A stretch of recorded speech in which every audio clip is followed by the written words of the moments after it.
الحمدللہ رب العالمین والصلاة والسلام علی سید الانبیاء والمرسلین اما بعد فاعوذ باللہ من الشیطان الرجیم بسم اللہ الرحمن الرحیم فلما احس عیسیٰ منہم الکفر قال من انصاری الی اللہ قال الحواریون نحن انصار اللہ آمنا باللہ واشہد بأننا مسلمون صدق اللہ العظیم اللہم صلی وسلم علی نبینا محمد رب یسر ولا تعسر وتمم بالخیر آمین یا رب العالمین۔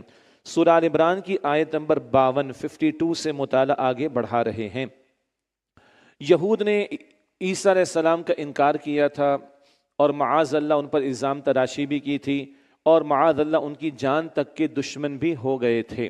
جب یہ معاملات عیسیٰ علیہ السلام نے محسوس کیے یہود کی جانب سے تو انہوں نے پکارا کہ میرا ساتھی کون ہے۔ اس پس منظر میں اب آگے کلام آ رہے ہیں۔ سورہ آل عمران آیت نمبر 52 فلما احس عیسیٰ منہم الکفر، پھر جب عیسیٰ علیہ السلام نے ان لوگوں کا کفر محسوس کیا، قال من انصاری الی اللہ، تو فرمایا کہ اللہ کی راہ میں کون میرا مددگار ہے۔ قال الحواریون، حواریوں نے کہا نحن انصار اللہ، ہم ہیں اللہ کے دین کے مددگار۔ آمنا باللہ، ہم اللہ پر ایمان لائے۔ واشہد بأننا مسلمون، اور آپ گواہ رہیے کہ بے شک ہم فرما بردار ہیں۔ پہلی بات کفر کس سے محسوس کیا؟ یہود سے، انہوں نے انکار کیا عیسیٰ علیہ السلام کا۔ نمبر 2، جان تک کے دشمن ہونے لگے تو عیسیٰ علیہ السلام نے پکارا کہ میرا ساتھی کون ہے، میرا مددگار کون ہے اللہ کی راہ میں۔ پیغمبر اپنے کسی ذاتی کام کے لیے لوگوں کو نہیں پکارتے، وہ اللہ کے دین کی محنت کے لیے، اللہ کے دین کی جد و جہد کے لیے پکارتے ہیں۔ تو انہوں نے فرمایا کہ میرا ساتھی کون ہے، میرا مددگار کون ہے اللہ کی راہ میں۔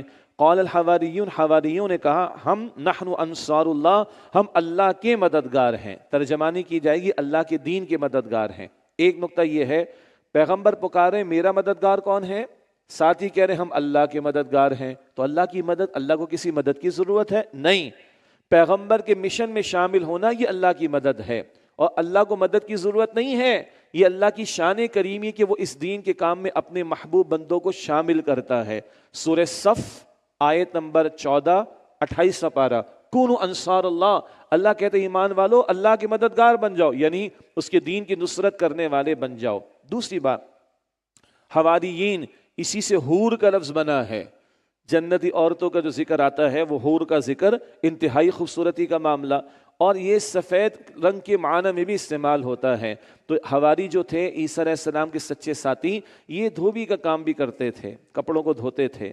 تو بتایا جا رہا ہے آؤ بڑا کام تم سے ہم کروائیں۔ یہ مچھلیوں کا بھی شکار کرتے تھے، پہلی بات میں کہہ گیا تھا، یہاں کہنی چاہیے تھی مجھے، یہ مچھلیوں کو شکار کرتے تھے اور سمندر کنارے وہ دھوبی کا کام بھی کرتے تھے، دریا کنارے۔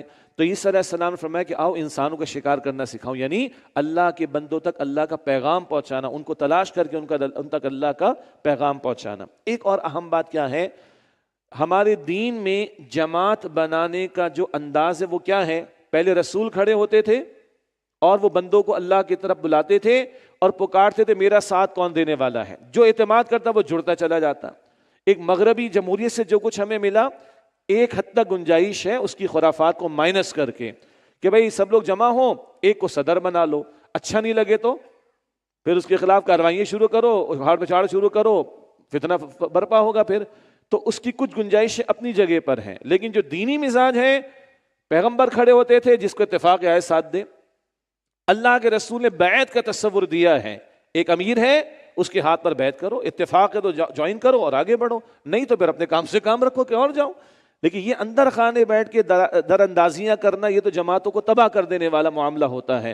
تو ایک بندہ کھڑا ہوتا ہے، ایک داعی کھڑا ہوتا ہے، لوگ اس کے ہاتھ پر بیعت کر کے جڑتے چلے جاتے ہیں۔ یہ جماعت سازی کا تصور ہے، اور کتاب سے، سنت سے، سیرت سے، صحابہ سے، امت کی 14 صدیوں کی تاریخ سے جماعت بنانے کا تصور بیعت کی بنیاد پر ایک امیر کے ہاتھ پر بیعت کرو۔ یہی وجہ ہے کہ ہمارے استاد ڈاکٹر اسرار صاحب رحمۃ اللہ علیہ نے بھی تنظیم اسلامی جب قائم کی تو اسی بیعت کی بنیاد پر قائم کی۔ اللہ کا شکر آج بھی یہ تنظیم اسی امیر کے ہاتھ پر بیعت کر کے تنظیم میں لوگ شامل ہوتے، بیعت کی بنیاد پر قائم ہے۔ یہ اشارہ بھی جماعت سازی کا یہاں سے ہمیں ملتا ہے۔ قال الحواریون نحن انصار اللہ، حواریوں نے کہا کہ ہم ہیں اللہ کے دین کے مددگار۔ آمنا باللہ، ہم اللہ پر ایمان لائے ہیں۔ واشہد بأننا مسلمون، اور آپ گواہ رہیے کہ بے شک ہم فرما بردار ہیں۔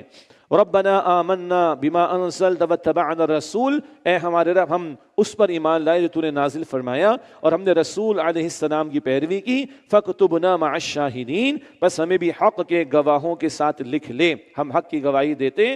یہ سچے پیروکار چند ہی تھے عیسیٰ علیہ السلام کی، ان کا تذکرہ آیا ہے۔ وَمَكَرُوا وَمَكَرَ اللَّهُ، اور یہود نے عیسیٰ علیہ السلام کے خلاف چال چلی اور اللہ سبحانہ وتعالی نے جوابی تدبیر فرمائی۔ واللہ خیر الماکرین، اور اللہ بہترین تدبیر فرمانے والا ہے۔ یہ بڑا پیارا محتاط ترجمہ ہے۔ یہود نے عیسیٰ علیہ السلام کے خلاف چال چلی اور اللہ نے جوابی تدبیر فرمائی۔ واللہ خیر الماکرین، اور اللہ بہترین تدبیر فرمانے والا ہے۔ یہود تھے، البتہ وہاں رومی حکومت کے تحت گورنر موجود تھا، اور عیسائیوں کی کٹ پتلی بادشاہ، یہود کی کٹ پتلی بادشاہ تھی، بادشاہ ان کا تھا، لیکن یہ رومی حکومت کے تابع تھے اور رومی گورنر کا حکم وہاں پر چلتا تھا۔ تو کسی طرح یہ یہود نے سازشیں کر کے عیسیٰ علیہ السلام کو سوری دلوانے کی کوششیں کرنا شروع کی۔ کہا یہ جو پیش کر رہے ہیں معجزوں کو، انہوں نے کہا یہ جادو پیش کیا، معاذ اللہ، جادو کرنا کفر ہوتا ہے، کفر کرنے والا دین سے نکل جاتا ہے، اس کی سزا قتل ہے۔ تو یہ رومی گورنر کے ذریعے معاذ اللہ عیسیٰ علیہ السلام کو سوری دلوانے کی انہوں نے کوشش کرنا چاہی۔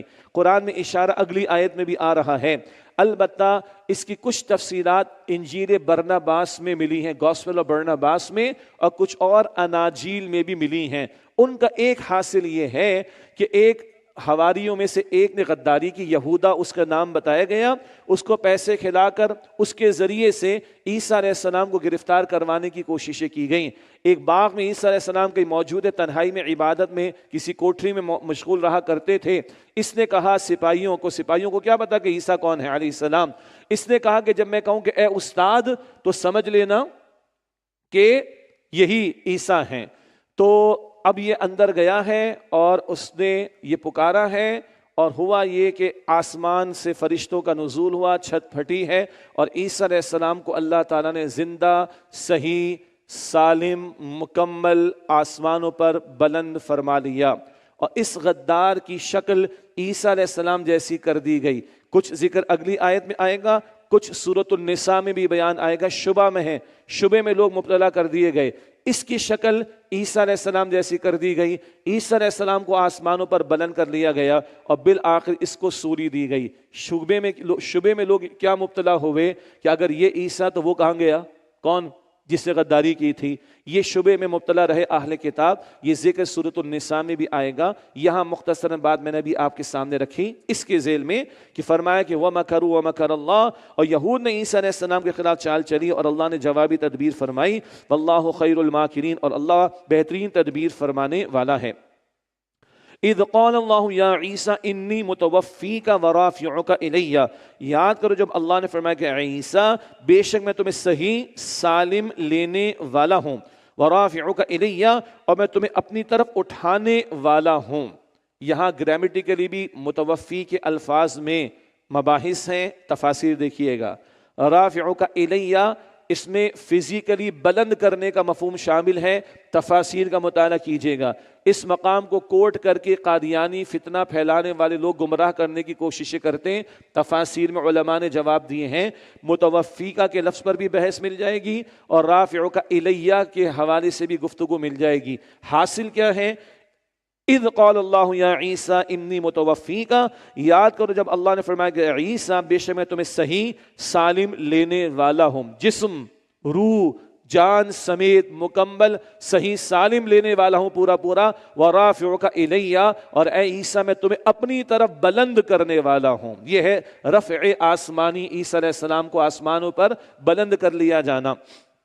وَمُطَهِّرُكَ مِنَ الَّذِينَ كَفَرُوا، اور میں تمہیں پاک کرنے والا ہوں ان کافروں کی برائی سے، یعنی محفوظ رکھوں گا۔ وَجَاعِلُ الَّذِينَ اتَّبَعُوكَ فَوْقَ الَّذِينَ كَفَرُوا إِلَى يَوْمِ الْقِيَامَةِ، اور جنہوں نے تمہاری پیروی کی میں انہیں ان پر غالب کرنے والا ہوں جنہوں نے کفر کیا قیامت کے دن تک۔ یعنی ایک تو عیسیٰ علیہ السلام کی پیروی کرنے والے نصارہ، ان کو بھی طاقت ملی، ماضی میں یہود مغلوب رہے، اور اگر آج بھی اسرائیل کی ریاست قائم ہے تو وہ امریکہ اور یورپ کے کئی ممالک کی پشت پناہی کی بنیاد پر ہے۔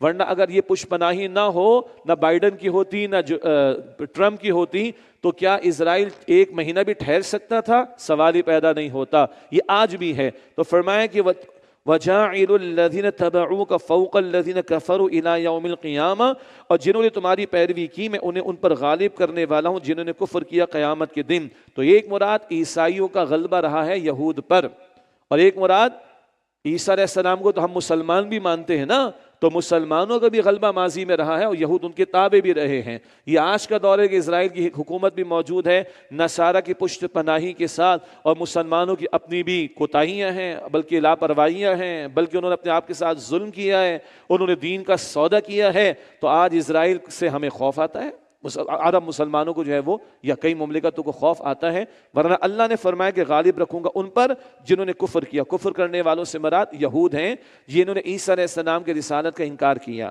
ثم الی مرجعکم فاحکم بینکم فیما کنتم فیہ تختلفون، پھر تمہیں میری طرف پلٹ کر آنا ہے، پھر میں تمہارے درمیان فیصلہ کروں گا ان معاملات میں جن میں تم اختلاف کرتے رہے تھے۔ فَأَمَّا الَّذِينَ كَفَرُوا فَأُعَذِّبُهُمْ عَذَابًا شَدِيدًا فِي الدُّنْيَا وَالْآخِرَةِ، تو جن لوگوں نے کفر کیا تو میں انہیں سخت عذاب دوں گا دنیا اور آخرت میں۔ وَمَا لَهُم مِّن نَاصِرِينَ، اور ان کا کوئی بھی مددگار نہ ہوگا۔ اس کے برعکس وَأَمَّا الَّذِينَ آمَنُوا وَعَمِلُوا الصَّالِحَاتِ، اور جو لوگ ایمان لائے اور انہوں نے نیک اعمال کیے، فَيُوَفِّيهِمْ أُجُورَهُمْ، تو اللہ انہیں ان کی نیکیوں کا اجر پورا پورا عطا فرمائے گا۔ وَاللَّهُ لَا يُحِبُّ الظَّالِمِينَ، اور اللہ ظالموں کو پسند نہیں کرتا۔ ذَلِكَ نَتْلُوهُ عَلَيْكَ مِنَ الْآيَاتِ وَالذِّكْرِ الْحَكِيمِ، یہ ہماری آیات اور حکمت بھری نصیحت ہے جو ہم آپ کو پڑھ کر سناتے ہیں اے نبی علیہ السلام۔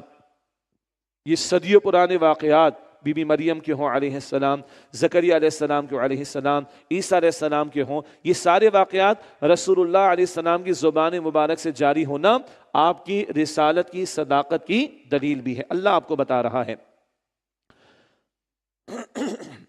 ان مثل عیسیٰ عند اللہ کمثل آدم، بے شک عیسیٰ علیہ السلام کی مثال اللہ کے نزدیک آدم علیہ السلام کی مثال کی طرح ہے۔ خلقہ من تراب، اللہ نے ان آدم علیہ السلام کو مٹی سے بنایا۔ ثم قال له کن فیکون، پھر اسے فرمایا کہ ہو جاؤ تو وہ ہو گئے۔ کیا مطلب؟ نجران کے نصارہ کو سنایا جا رہا ہے معاف کیجیے گا، انہیں سنایا جا رہا ہے کہ عیسیٰ علیہ السلام کی معجزانہ ولادت تو ہے، اس کی بنیاد پر تم ان کو خدا کہہ رہے ہو معاذ اللہ، یا خدا کا بیٹا قرار دے رہے ہو، تو اس کے زیادہ حقدار کون ہے پھر؟ آدم علیہ السلام۔ عیسیٰ علیہ السلام کی تو والدہ بھی ہیں لیکن آدم علیہ السلام کی تو نہ والد ہے نہ ان کی والدہ ہیں۔ تو اگر اس بنیاد پر کہ معجزانہ ولادت ہے اور تم عیسیٰ علیہ السلام کو خدا یا خدا کا بیٹا کہہ رہے ہو، تو پھر آدم علیہ السلام کا زیادہ حق ہے۔ لیکن ایسا نہیں، آدم علیہ السلام کا خالق بھی اللہ، عیسیٰ علیہ السلام کا خالق بھی اللہ، دونوں اور تمام انبیاء اللہ کے بندے اور اللہ کے رسول ہیں، ان کو خدا کی خدائی میں شریک نہ کرو۔ الحق من ربک، اے نبی علیہ السلام حق آپ کے رب کی طرف سے ہی ہے۔ فلا تکن من الممترین، تو اے سننے والے تم شک کرنے والوں میں سے نہ ہو جانا۔ فمن حاجک فیہ من بعد ما جاءک من العلم، تو جو کوئی بھی آپ علیہ السلام سے عیسیٰ علیہ السلام کے بارے میں جھگڑا کرے اس کے بعد کہ آپ کے پاس اصل علم آ چکا ہے، فقل تعالوا، تو اے نبی علیہ السلام آپ فرما دیجئے آؤ، ندعو ابناءنا وابناءکم ونساءنا ونساءکم وانفسنا وانفسکم، کہ ہم بلائیں اپنے بیٹوں کو اور تم اپنے بیٹوں کو، اور ہم اپنی عورتوں کو اور تم اپنی عورتوں کو بلاؤ، اور ہم اپنے نفسوں کو یعنی اپنے آپ کو بلائیں اور تم خود بھی آ جاؤ، اور ثم نبتہل، پھر ہم گڑ گڑا کر دعا کریں، فنجعل لعنت اللہ علی الکاذبین، پھر جھوٹوں پر اللہ کی لعنت بھیجیں۔ نبتہل اس سے لفظ بنتا ہے مباہلہ، مباہلہ، مباہلہ کا مطلب کیا ہے؟ دو فریق ہیں، ان کا آپس میں بحث اور جھگڑے کا معاملہ ہے، حق و باطل کا معاملہ پیش آ گیا ہے، تو دونوں میدان میں کھڑے ہوں اور اللہ سے التجا کرے، اے اللہ جو ناحق ہے اس کو برباد کر دے، اس پر لعنت بھیج دے۔ بہت بڑی بات ہے یہ۔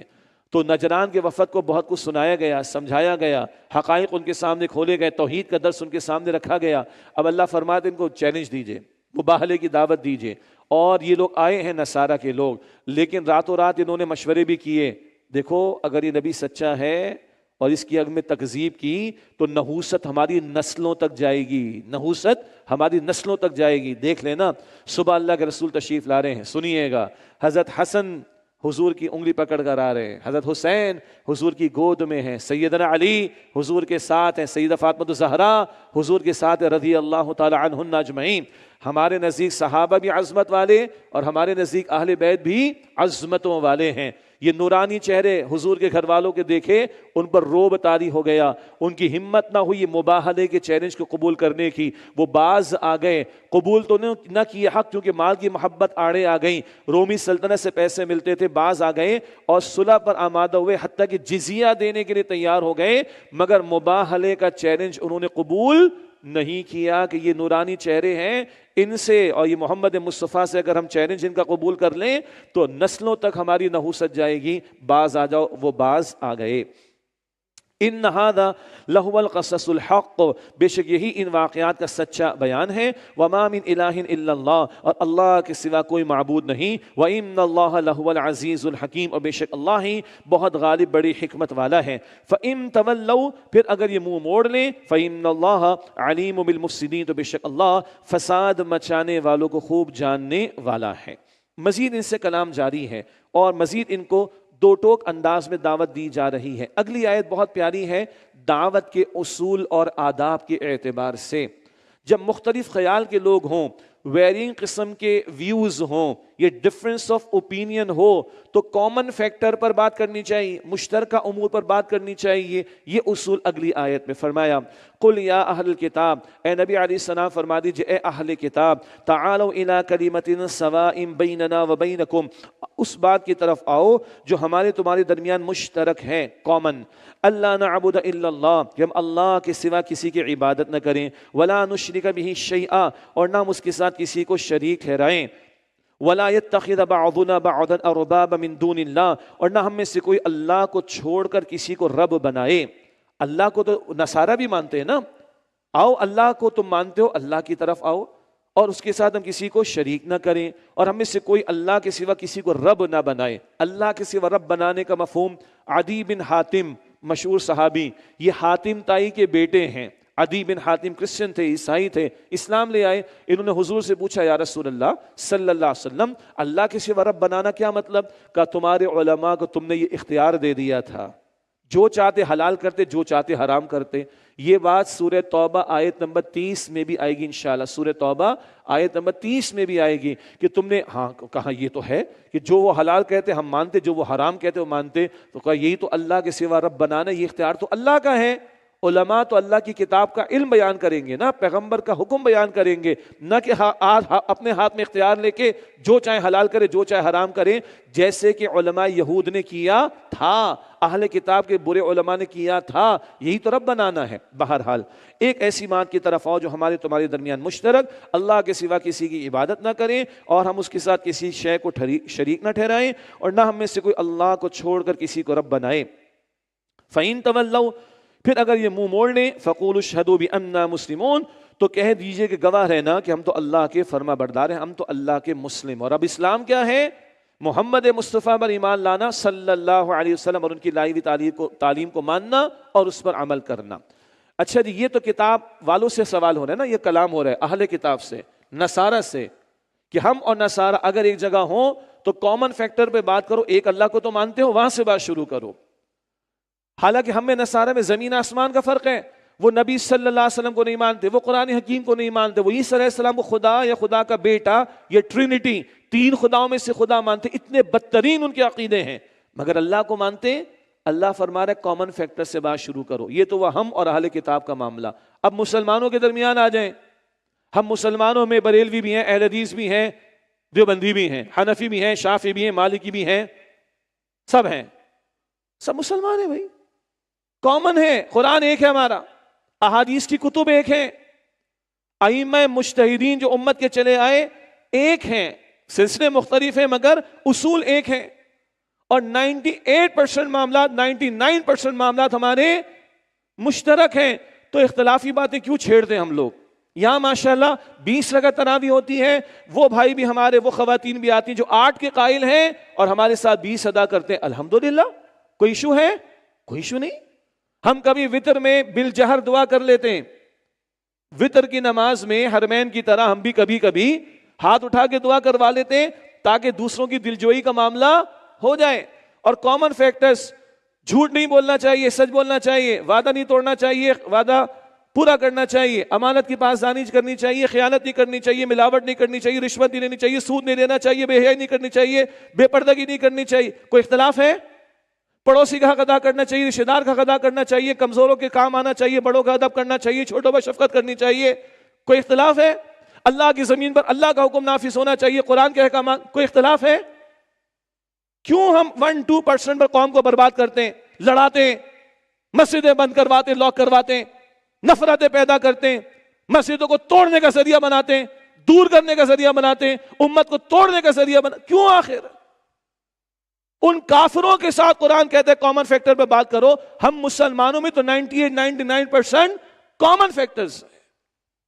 اللہ اکبر کبیرہ. دل بڑا کریں ہم. 2 ارب تو کلمہ پڑھنے والے ہیں، 6 ارب نے کلمہ نہیں پڑھا محمد مصطفیٰ علیہ السلام کا. ہم اپنے مسلک کے خول کے اندر بیٹھے رہیں گے، اپنے گروہ کے اندر خول کے اندر بیٹھے رہیں گے، توڑیں گے امت کو. انا للہ و انا الیہ راجعون. میں دل سے کہتا ہوں ان محفلوں میں نان مسلمز بھی آتے رہیں، میرے اسٹوڈنٹس آتے رہیں یونیورسٹیز سے، موسٹ ویلکم، کوئی ایشو نہیں. ہم تو ان کے لیے دل بڑا رکھتے ہیں جو نان مسلم ہے بھی. تو باقی مسلک کے لوگ آئے بھائی، موسٹ ویلکم، اختلاف رکھیں، کوئی ایشو نہیں. مگر 99% ہمارے کامن فیکٹرز ہیں. خدا کو مانو، کتنا اس امت کو توڑیں گے ہم، کتنا دڑاڑ پیدا کریں گے اس کے اندر. اور قرآن کیا اصول ہمیں دے رہا ہے. دس از واٹ ہم پہلے دن سے کہہ رہے ہیں. قرآن ہم نے پڑھا نہیں ہے، قرآن ہم نے کھولا نہیں ہے، قرآن میں ہم نے غوطہ زنی نہیں کی ہے. اصل میں قرآن اہل کتاب کے بارے میں جن سے ہمارے ہزاروں اختلافات ہیں، کامن فیکٹر کی قرآن بات کر رہا ہے. مسلمانوں میں تو کامن ہی کامن میکسیمم ہے، میکسیمم کامن ہے ہمارا. اللہ ہمیں جڑنے کی توفیق دے، جوڑنے کی توفیق دے، اور ٹوٹنے اور توڑنے سے بچنے کی توفیق عطا فرمائے. فَإِن تَوَلَّوْا، پھر اگر وہ منہ موڑ لیں، فَقُولُوا اشْهَدُوا بِأَنَّا مُسْلِمُونَ، تو کہہ دیجئے کہ گواہ رہنا کہ ہم تو اللہ کے فرما بردار ہیں. یا اہل الکتاب، اے اہل کتاب، لِمَ تُحَاجُّونَ فِي ابراہیم، تم ابراہیم علیہ السلام کے بارے میں جھگڑا کیوں کرتے ہو؟ وَمَا أُنزِلَتِ التَّوْرَاةُ وَالْإِنجِيلُ إِلَّا مِن بَعْدِهِ، حالانکہ تورات اور انجیل تو ان ابراہیم علیہ السلام کے بعد نازل ہوئی. افلا تعقلون، کیا تم عقل سے کام نہیں لیتے؟ تم ابراہیم علیہ السلام کو یہودی کہہ دیتے ہو، نصرانی کہہ دیتے ہو. بھائی تورات تو ان کے بعد نازل ہوئی، یہودیت تو بعد کی پیداوار ہے. انجیل تو ان کے بعد نازل ہوئی، مسیحیت یا عیسائیت تو ان کے بعد کی پیداوار ہے. تم ابراہیم علیہ السلام کے بارے میں ایسی باتیں کیوں کہتے ہو، غلط باتیں کیوں کہتے ہو؟ افلا تعقلون، کیا تم عقل سے کام نہیں لیتے؟ ہا انتم ہؤلاء حاججتم فیما لکم بہ علم، یہ تم ہی تو ہو جو ان معاملات میں جھگڑا کر چکے ہو جن کا تھوڑا علم تمہارے پاس تھا، کچھ علم تمہارے پاس تھا. فلم تحاجون فیما لیس لکم بہ علم، تو تم ان معاملات میں کیوں جھگڑا کرتے ہو جن کا تمہارے پاس کوئی علم ہی نہیں ہے. بھائی عیسیٰ علیہ السلام کے بارے میں چلو روح اللہ کے الفاظ بھی قرآن پاک میں آئے، کلمت اللہ کے الفاظ بھی قرآن پاک میں آئے، تم نے بحث کر لی، اس کے جوابات آ چکے ہیں. لیکن جس کا تمہیں علم نہیں اس معاملے میں کیوں بحث کرتے ہو؟ تم کیوں غلط باتیں ابراہیم علیہ السلام کی طرح منسوب کرتے ہو؟ واللہ یعلم وانتم لا تعلمون، اور یہ ساری باتیں اللہ جانتا تم نہیں جانتے. ما کان ابراہیم یہودیا ولا نصرانیا ولکن کان حنیفا مسلما، ابراہیم علیہ السلام نے یہودی تھے اور نہ ہی نصرانی تھے، لیکن وہ تو ہر باطل سے جدا ہو کر اللہ کے لیے یکسو فرما بردار تھے. یہ ٹیگ کیوں لگا دیے تم نے؟ یہودی، نصرانی، گروہوں میں تم نے بانٹ دیا لوگوں کو. اللہ کے کسی گروہ میں ہونے کی بنیاد پر نجات ہے؟ نو، اللہ کے ہاں مسلم ہونے پر نجات ہے. کوئی مسلک میں ہے، مسلک سے تعلق رکھتا ہے سرآنکھوں پر، ہم نے پہلے بھی کہا. کوئی اسکول آف تھاٹ سے تعلق رکھتا ہے امت کے اندر مسلمانوں میں، کوئی ایشو نہیں. کوئی فلاں بزرگ شیخ سے تعلق رکھتا ہے، فلاں ادارے سے، فلاں جامعہ سے، فلاں مدرسے سے، کوئی ایشو نہیں سرآنکھوں پر. مگر ہمارا یہ تعارف ہی نہیں ہے. ہمارا تعارف ہے مسلم ہے، اور نجات مسلمان ہونے میں ہے، محض کسی گروہ میں ہونے سے نہیں ہے. تو یہودی اور نصرانی کو سمجھایا جا رہا ہے کہ ابراہیم علیہ السلام نہ یہودی تھے نہ نصرانی، لیکن وہ تو ہر باتیں سے جدا ہو کر اللہ کے یکسو فرما بردار مسلم تھے. وما کان من المشرکین، اور وہ شرک کرنے والوں میں سے نہ تھے. ان اولى الناس بابراہیم للذین اتبعوا هذا النبی والذین آمنوا، بے شک تمام لوگوں میں سے ابراہیم علیہ السلام کے سب سے زیادہ قریب وہ ہیں جنہوں نے ان کی اتباع کی، پیروی کی. وہذا النبی، اور یہ نبی صلی اللہ علیہ وسلم والذین آمنوا، اور وہ جو نبی علیہ السلام پر ایمان لائے یہ ابراہیم علیہ السلام کے قریب ہیں، واللہ ولی المؤمنین، اور اللہ ایمان والوں کا مددگار ہے۔ محض ابراہیم علیہ السلام کی نسل میں ہونے کی بنیاد پر تمہاری عزت نہیں ہے، ان کی اولاد میں ہونے کی بنیاد پر ان کا قرب نہیں ملے گا۔ ہاں ان کی اتباع کرو گے، ان کی پیروی کرو گے تو ان سے تمہارا قرب ہے، ان سے تمہارا تعلق ہے، اور نبی صلی اللہ علیہ وسلم ان کے ہی طریقے پر ہے، ان کا تعلق ان سے ہے۔ یہ نبی صلی اللہ علیہ وسلم کے ایمان والے ساتھی ہیں، ان کے طریقے پر ہیں، ان کا ان سے تعلق ہے۔ اس سے معلوم ہوا کہ جس شخصیت سے محبت کا دعویٰ ہے، اگر اس کی اتباع کر رہے ہیں تو محبت کا دعویٰ ٹھیک ہوگا، محض محبت کے دعوے اللہ کے قابل قبول نہیں ہیں۔ واللہ ولی المؤمنین، اور اللہ ایمان والوں کا مددگار ہے۔ وَدَّتْ طَائِفَةٌ مِّنْ أَهْلِ الْكِتَابِ لَوْ يُضِلُّونَكُمْ، اور اے مسلمانوں اہل کتاب میں سے ایک گروہ یہ چاہتا ہے کہ تمہیں گمراہ کر ڈالیں۔ وَمَا يُضِلُّونَ إِلَّا أَنفُسَهُمْ وَمَا يَشْعُرُونَ، اور وہ صرف اپنے آپ کو ہی گمراہ کرتے ہیں اور وہ اس کا شعور نہیں رکھتے۔ یہ ان کی سازشوں کا ذکر ہے، یہ تم سے ایمان کی دولت کو چھیننا چاہتے ہیں، چوکنے رہنا۔ یا اہل الکتاب، اے اہل کتاب، لم تکفرون بآیات اللہ وانتم تشہدون، تم اللہ کی آیات معاف کیجیے گا،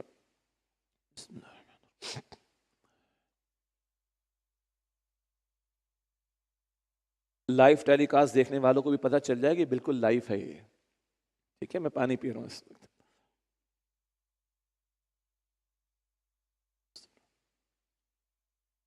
الحمدللہ۔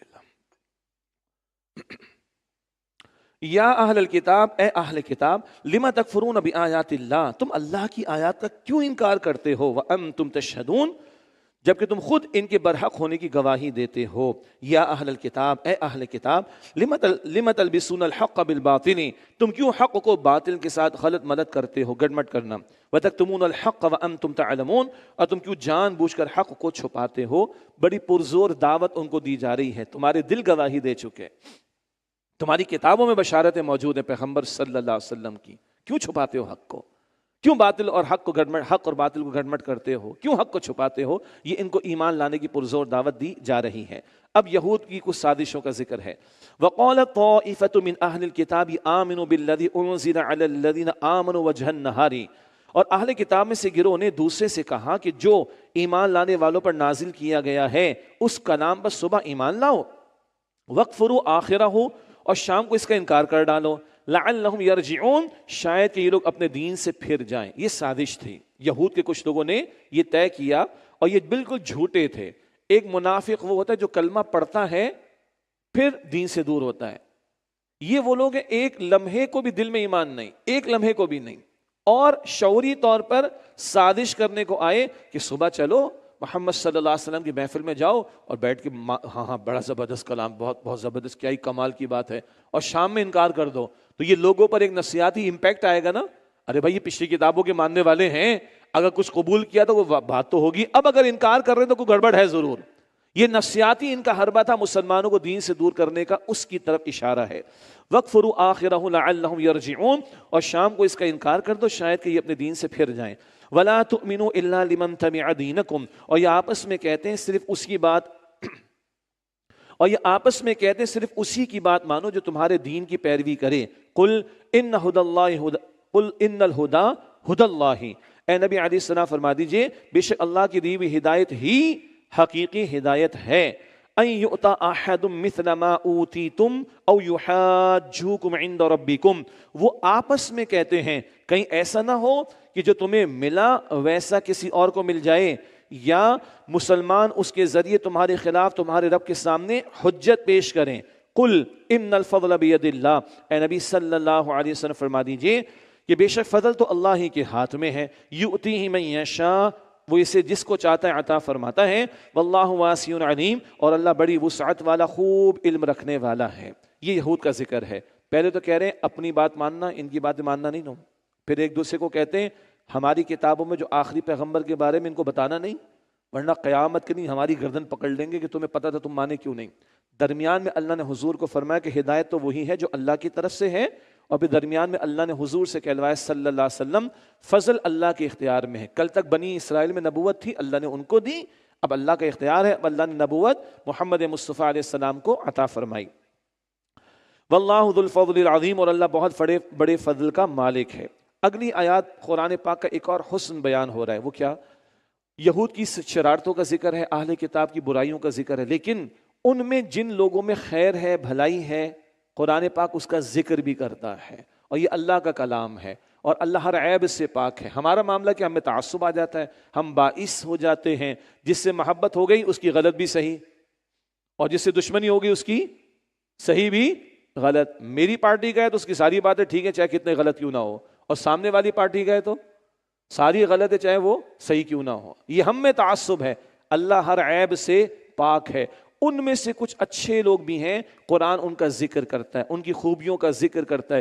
یہ دعوت کے کام کا بڑا اہم نقطہ ہے، جن کو دعوت دی جا رہی ہے ان میں کوئی خوبی ہے، خیر ہے، بھلائی ہے، اچھائی ہے، اس کو ہائی لائٹ کرنا چاہیے، اس کا ذکر کرنا چاہیے۔ اس کو ہم کہتے ہیں یہ قرآن کا عدل ہے، یہ قرآن کا عدل اور توازن ہے۔ یہ بار بار آگے بھی ذکر آئے گا انشاءاللہ۔ فرمایا وَمِنْ أَهْلِ الْكِتَابِ مَنْ إِنْ تَأْمَنْهُ بِقِنْطَارٍ يُؤَدِّهِ إِلَيْكَ، اور اہل کتاب میں سے ایسا دیانتدار شخص بھی ہے کہ اگر آپ اس کے پاس ڈھیروں دولت بطور امانت رکھوا دیں تو وہ اسے آپ کو واپس کر دے گا۔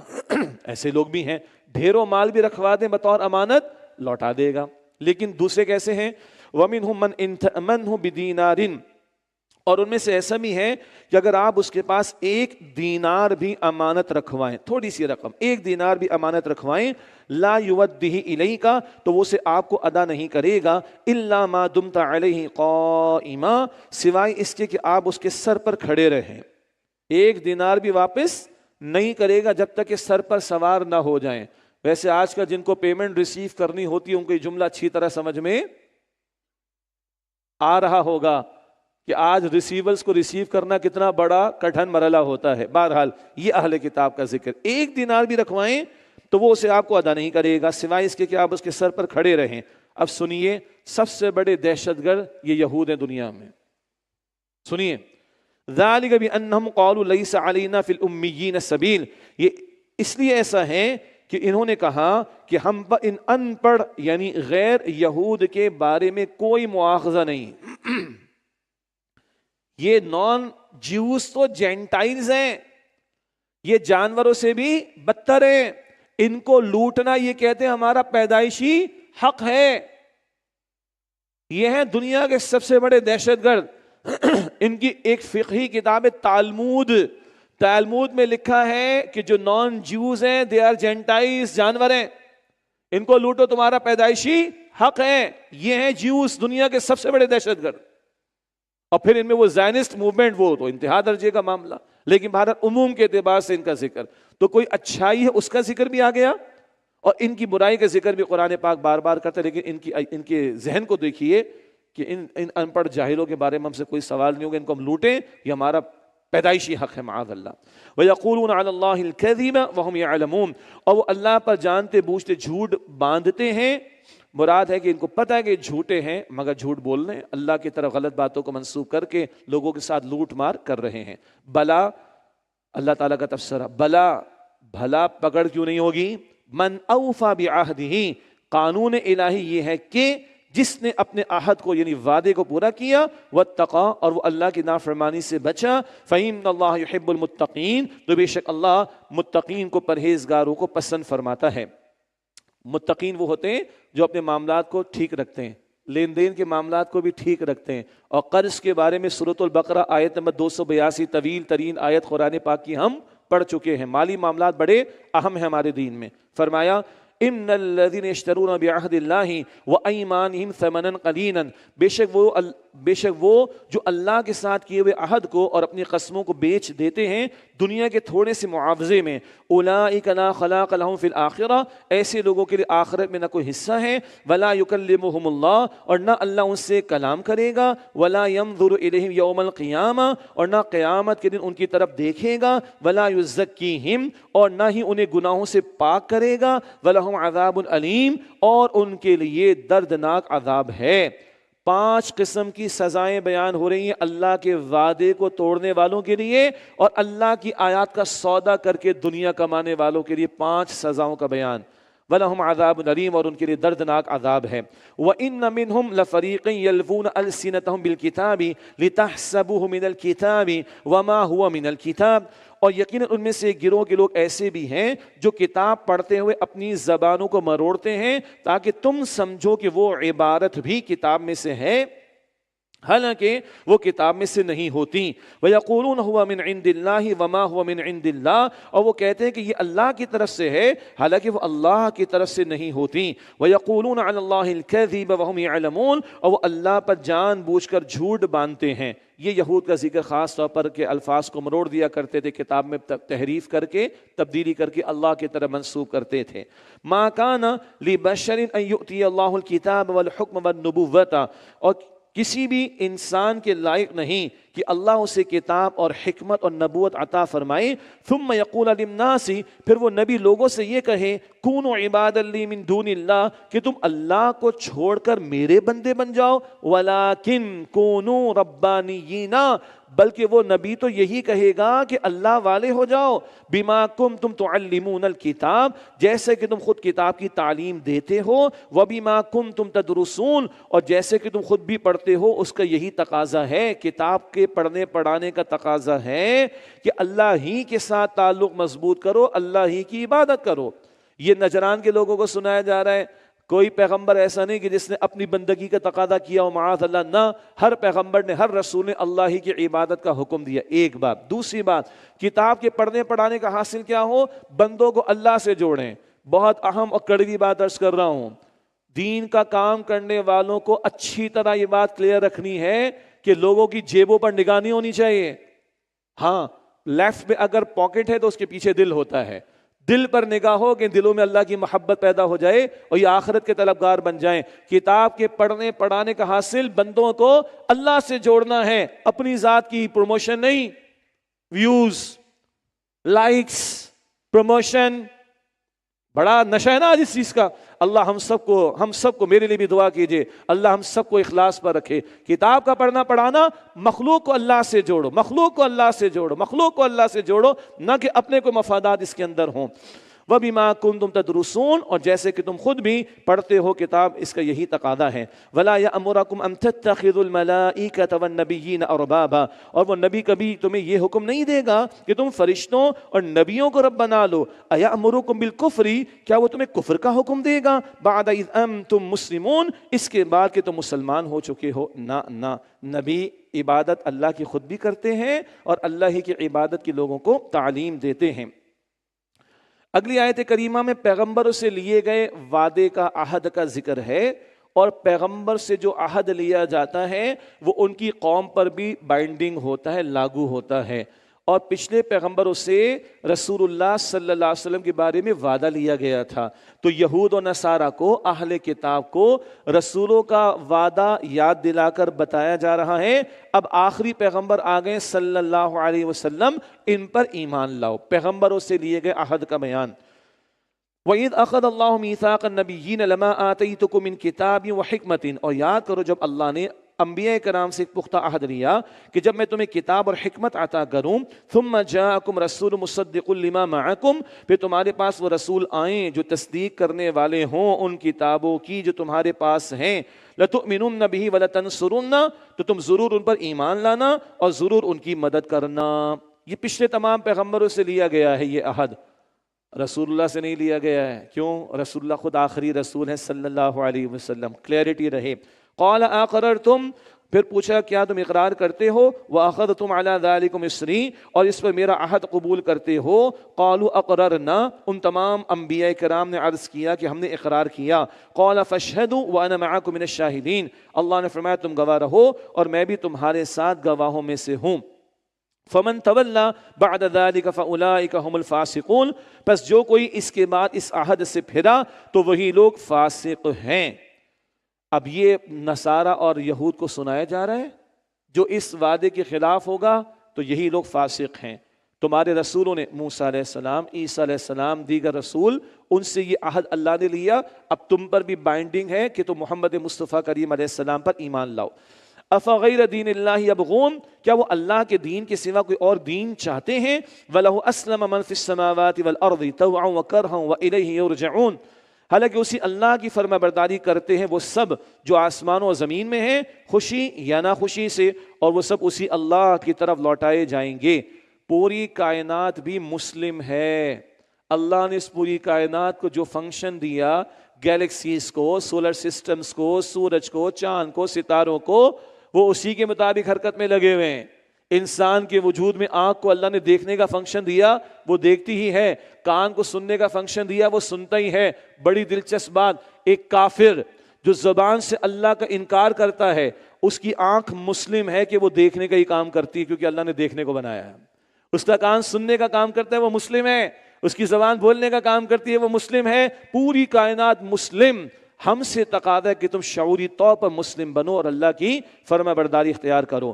وَإِلَيْهِ يُرْجَعُونَ، اور وہ سب اسی کی طرف لوٹائے جائیں گے۔ قُلْ آمَنَّا بِاللَّهِ وَمَا أُنزِلَ عَلَيْنَا وَمَا أُنزِلَ عَلَىٰ إِبْرَاهِيمَ وَإِسْمَاعِيلَ، اے نبی علیہ السلام فرما دیجئے کہ ہم ایمان لائے اللہ پر، اس پر جو کلام ہم پر نازل کیا گیا اور جو نازل کیا گیا ابراہیم اور وَمَا أُنزِلَ عَلَىٰ إِبْرَاهِيمَ وَإِسْمَاعِيلَ وَإِسْحَاقَ وَيَعْقُوبَ وَالْأَسْبَاطِ، اور جو نازل کیا گیا ابراہیم اور اسماعیل اور اسحاق اور یعقوب اور ان کے بیٹوں پر علیہم السلام۔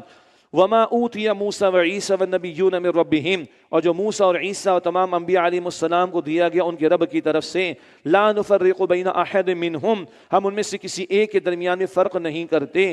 ونحن له مسلمون، اور ہم اس اللہ ہی کے فرما بردار ہیں۔ البقرہ میں بھی ایسی آیت پہلے پارے میں آ چکی ہے۔ وَمَن يَبْتَغِ غَيْرَ الْإِسْلَامِ دِينًا فَلَن يُقْبَلَ مِنْهُ، اور جو اسلام کے سوا کوئی اور دین چاہے گا تو اس سے قبول ہرگز نہیں کیا جائے گا۔ وَهُوَ فِي الْآخِرَةِ مِنَ الْخَاسِرِينَ، اور وہ آخرت میں خسارہ پانے والوں میں سے ہوگا۔ اللہ کے ہاں جو سسٹم قابل قبول ہے وہ اسلام ہے۔ یہ بات آیت 19 میں آئی تھی کہ ان الدین عند اللہ الاسلام، دین اللہ کے ہاں فقط اسلام قابل قبول۔ یہاں آ رہے کہ اسلام کے علاوہ کوئی اور سسٹم اللہ کے قابل قبول نہیں، اور جو اسلام کے علاوہ کچھ لائے گا تو وہ اللہ کے قابل قبول نہیں۔ لاکھ جو ہے فرعون کا نظام چلتا رہا، یا امریکنز کا چلتا رہے، یا فلاں کا چلتا رہے، اللہ کے جو نظام قابل قبول ہے وہ اسلام، اور اسلام صرف چند عقیدوں اور چند عبادات کے مجموعے کا نام نہیں، یہ مکمل ضابط حیات ہے۔ یہ ذکر آتا رہا ہے اور آتا رہے گا انشاءاللہ۔ وَهُوَ فِي الْآخِرَةِ مِنَ الْخَاسِرِينَ، اور وہ آخرت میں خسارہ پانے والوں میں سے ہوگا۔ كَيْفَ يَهْدِي اللَّهُ قَوْمًا كَفَرُوا بَعْدَ إِيمَانِهِمْ، اللہ اس قوم کو کیسے ہدایت دے جنہوں نے اپنے ایمان کے بعد کفر کیا۔ وَالشَّهِيدُ أَنَّ الرَّسُولَ حَقٌّ وَجَاءَهُمُ الْبَيِّنَاتُ، اور انہوں نے گواہی دی کہ رسول بے شک برحق ہیں اور ان کے پاس واضح نشانیاں آ چکیں۔ یہ نجران کے وفد کا ذکر، ان کو بات کلیئر ہو گئی، مباہلے کا چیلنج قبول نہیں کیا، مگر مال دولت آڑے آ گیا۔ کیوں؟ وہ رومی سلطنت سے چڑھاوے نذرانے پیسے ملتے تھے، اس مال کی محبت کی وجہ سے پیغمبر کی رسالت کا انکار کیا۔ وَجَاءَهُمُ الْبَيِّنَاتُ، اور ان کے پاس واضح نشانیاں آ چکی تھیں۔ وَاللَّهُ لَا يَهْدِي الْقَوْمَ الظَّالِمِينَ، اور اللہ ظالم قوم کو ہدایت نہیں دیتا۔ أُولَئِكَ جَزَاؤُهُمْ أَنَّ عَلَيْهِمْ لَعْنَةَ اللَّهِ وَالْمَلَائِكَةِ وَالنَّاسِ أَجْمَعِينَ، یہ وہ لوگ ہیں جن کی سزا یہ ہے کہ ان پر اللہ کی لعنت ہے اور فرشتوں کی اور تمام انسانوں کی۔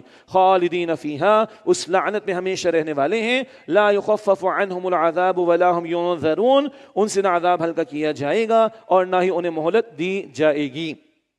الا الذین تابوا من بعد ذلک واصلحوا، سوائے ان کے جو اس کے بعد توبہ کر لیں اور اپنی اصلاح کر لیں۔ توبہ کا دروازہ کھلا ہے، پیغمبر پر ایمان لے آؤ صلی اللہ علیہ وسلم، کافر ہو مسلم ہو جاؤ گے، اہل کتاب میں سے ہو مسلمانوں کے برابر کے حقوق تمہیں مل جائیں گے، تمہارے پچھلے سارے گناہ معاف کر دیے جائیں گے۔ الا الذین تابوا من بعد ذلک واصلحوا، سوائے ان کے جو اس کے بعد توبہ کر لیں اور اپنی اصلاح کر لیں۔ فإن اللہ غفور رحیم، تو بے شک اللہ بڑا ہی بخشنے والا نہایت رحم فرمانے والا ہے۔ ان الذین کفروا بعد ایمانہم، بے شک وہ لوگ جنہوں نے ایمان لانے کے بعد کفر اختیار کیا۔ ثم ازدادوا کفرا، پھر کفر میں بڑھتے چلے گئے۔ لم تقبل توبتہم، ان کی توبہ ہرگز قبول نہ کی جائے گی۔ وأولئک هم الضالون، اور وہی لوگ گمراہ ہیں۔ اللہ ایسوں میں ہونے سے ہمیں محفوظ رکھے۔ ان الذین کفروا وماتوا وهم کفار، بے شک جن لوگوں نے کفر کیا اور کفر ہی کی حالت میں مر گئے، فلن يقبل من احدهم ملء الارض ذهبا، تو ان میں سے کسی سے ہرگز قبول نہیں کیا جائے گا زمین بھر سونا۔ وَلَوِ افْتَدَىٰ بِهِ، اگرچہ وہ اسے بطور فدیہ دینا چاہے۔ جو کفر کی حالت میں گئے کچھ قبول نہیں ہوگا۔ حدیث ہے مسلم بخاری شریف میں، بندہ چاہے گا زمین پر سونا اول تو ہوگا نہیں، زمین پر سونا پیش کر کے اللہ چھوڑ دے، اللہ فرمائے گا اول تو پاسبل نہیں ہے، تیرا کچھ ہے ہی نہیں، کتنا بھاری لگ رہا ہے یہ آج۔ اللہ فرمائے گا تجھ سے میں نے ہلکی بات کا مطالبہ کیا تھا، دنیا میں مجھ پر ایمان لاتا اور میرے ساتھ کسی کو شریک نہ کرتا، اگر یہ کرتا آج تیری حسرت بھری بات نہ تیرے سامنے آتی۔ اولئک لہم عذاب علیم وما لہم من ناصرین، یہ وہ لوگ ہیں جن کے لیے دردناک عذاب ہے اور ان کا کوئی بھی مددگار نہ ہوگا۔ اللہ اس برے انجام اور حسرت سے ہم سب کی حفاظت فرمائے۔ وآخر دعوانا ان الحمد للہ رب العالمین۔